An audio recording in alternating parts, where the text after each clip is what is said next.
জয় জগন্নাথ। আমি প্রান্ত রয়, সনাতন টিভির পক্ষ থেকে আজকে সরাসরি যুক্ত হয়েছি দিনাজপুর জেলা ঐতিহ্যবাহী কান্তজিউ মন্দির প্রাঙ্গণ থেকে। এই কান্তজিউ মন্দিরের আজ অনুষ্ঠিত হতে চলেছে শ্রী শ্রী জগন্নাথ দেবের পবিত্র স্নানযাত্রা মহোৎসব। আমরা লক্ষ্য করেছি কান্তজিউ মন্দির প্রাঙ্গণে আজ ভক্তদের শ্রদ্ধা ভালোবাসায় কানায় কানায় পূর্ণ হয়েছে। দেশের বিভিন্ন প্রান্ত থেকে ছুটে এসেছে হাজারো ভক্ত শুধুমাত্র এক পলকের জন্য জগন্নাথ দেবের সান্নিধ্য লাভের আশায়। বিশেষ করে চোখে পড়ে সেই ভক্তদের যারা দূর দূরান্ত থেকে এসেছে আগের দিন। অনেকে মন্দির প্রাঙ্গণে রাত্রি যাপন করেছেন শুধুমাত্র সেই পবিত্র মুহূর্তের প্রতীক্ষায়। কখন হবে প্রভুর স্নানযাত্রা, কখন মিলবে তার শুভ দর্শন। এই ভক্তি, এই অপেক্ষা সত্যি আমাদের সনাতন ধর্মের অন্তরের শক্তি ও বিশ্বাসের এক অপূর্ব দৃষ্টান্ত। আমরা দেখতে পাচ্ছি প্রতি বছরের মতো এবারও ভক্তদের ঢল নেমেছে এই মহা উৎসব উপলক্ষে।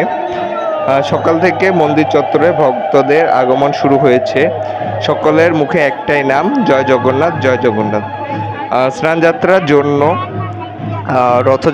স্নানযাত্রা হলো রথযাত্রার পূর্ববর্তী গুরুত্বপূর্ণ ধর্মীয় আচার, যেখানে ভগবান জগন্নাথ, বলরাম এবং সুভদ্রা দেবীর মূর্তিকে 108 কলস জল দিয়ে স্নান করানো হয়।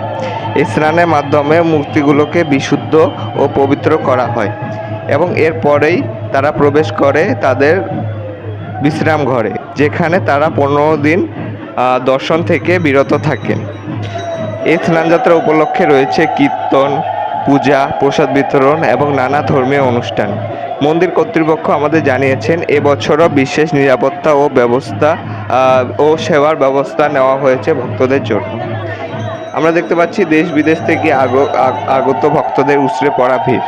তারা অনেকে এসেছে নিত্য পুণ্যলাভের আশায়, কেউ বা শুধু শ্রী জগন্নাথের সান্নিধ্যে কিছুটা সময় কাটাতে।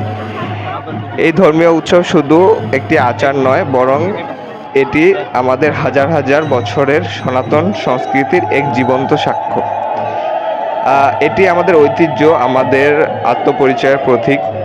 1952 সালে নির্মিত এই কান্তজিউ মন্দির শুধু দিনাজপুর নয়, বরং পুরো বাংলা ধর্মীয় ঐতিহ্যের এক উজ্জ্বল নিদর্শন।